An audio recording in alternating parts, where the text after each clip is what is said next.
সরকার ক্ষমতায় আসার পর থেকে যে ভারতবর্ষে একটা সাম্প্রদায়িক আগুন জ্বালাবার চক্রান্ত করছে, কেন বিজেপি সরকারের তো উন্নয়নের কোনো ধারা নেই।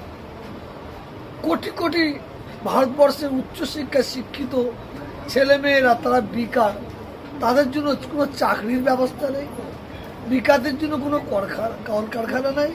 এদের একটা ইস্যু হিন্দু আর মুসলিম, 100% শিওর।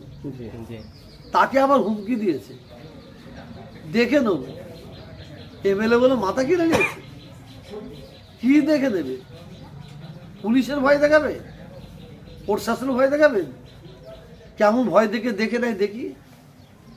কত বড় এমএলএ হয়েছে, আমরাও এটা দেখতে চাইছি। তাহলে আবার ওকে বলা হয়েছে তুই কবে থেকে তৃণমূল হলি, কবে থেকে তৃণমূল হলি? মানে এদের বিরুদ্ধে কথা বললেই সে হবে আরএসএস, সে হবে বিজেপি, সে হবে আইএসএফ। খুব মজার জিনিস। যে ছেলেটা